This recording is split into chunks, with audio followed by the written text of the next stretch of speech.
Hey everyone, my name's Jeremy, and today I'm going to be going over the game that I came up with for assignment number 2, which is called Suited for Battle, um, and just really quickly how to play. So really quickly, the items that we need are going to be a standard deck of cards. Jokers are not needed. We won't use those in this game. You're also going to need 3 D&D dice. You're going to need a D20, which will determine our starting base HP. You're going to need a D6, which I'll explain later on. And then you're going to need a D4, which will be our multiplier for our starting HP. You're also going to need a piece of paper to keep track of your HP as you're dealing and healing damage, and something to write with. So really quickly, just to explain the layout of the game, we have player 1 here on this side, and then we have player 2 here on this side. You're facing head to head in the battle area. You have your graveyard, and then you have your main draw pile. And essentially, the premise of the game is you're going to draw a card from your hand, and you're going to stack it on top of the highest value card that you have in your battle area. So whatever card you draw here, you can stack it on, you have to stack it on top of the 8. Now, say you draw a card and you don't want to play that specific card, you can actually put it in the graveyard, and then you can draw from the draw pile. If you do that, you do have to play the card that you draw from the draw pile onto your highest value card. There is one caveat to that, is face cards, which I will explain a little later on, but those hold essentially no value, and those can be placed on any card that you choose in front of you in your battle area. They hold 0 value. They act just as placeholders.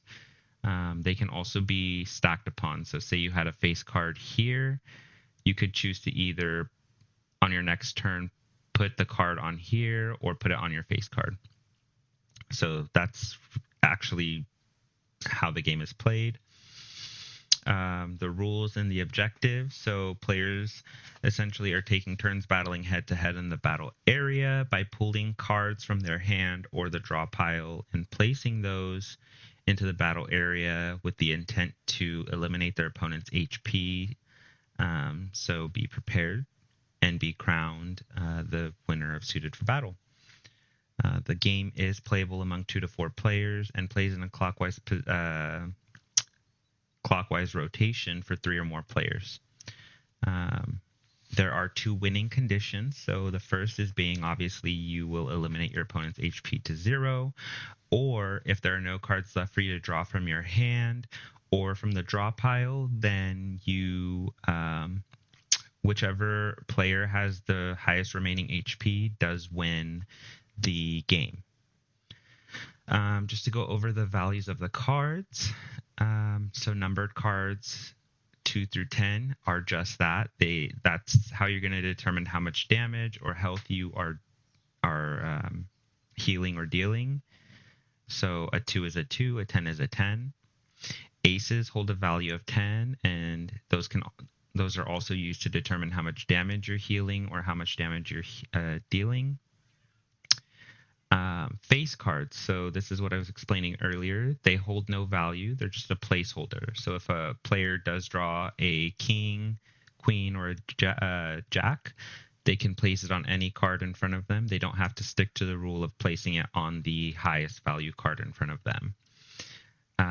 If there is a face card that is in play, that also leaves flexibility for your next turn, where you can either, when you pull a card, you can either put it on that face card or you can put it on the adjacent card. So it allows some flexibility within the playing area. Now, to go over the D6 that I was explaining, if you're about to receive fatal damage, so say you have only 10 HP left and your opponent is dealing 10 HP, obviously that means you would lose the game. But in that instance, you can use it as a last resort and roll the D6, and whatever the face value is on the dice, you block that much incoming damage. So say they're dealing 10 damage and you roll a 6, you're going to block 6 damage and only receive 4 damage. That way you're still in the game, you still have opportunity to pull a card and heal. Here's a move list just to explain how to attack.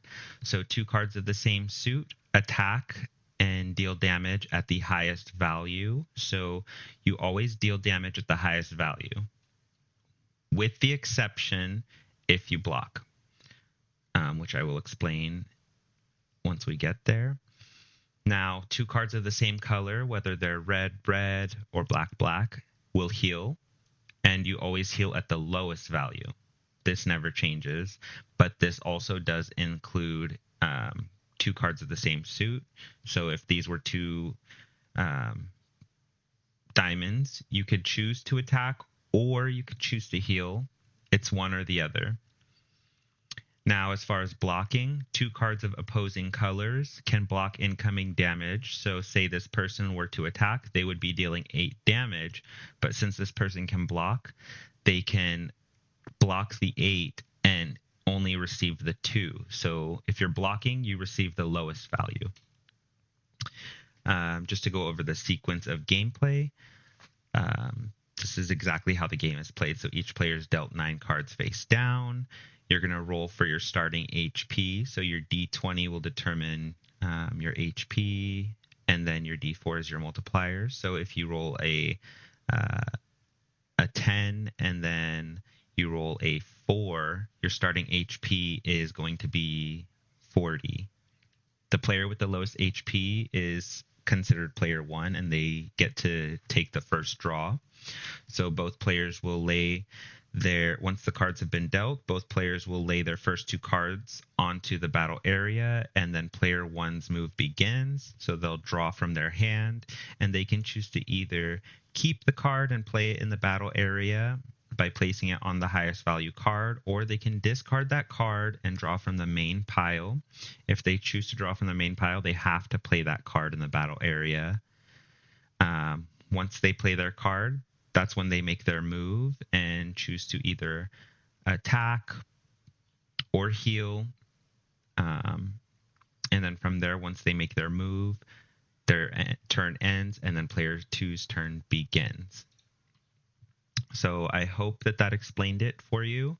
And I hope you give it a try and you enjoy the game.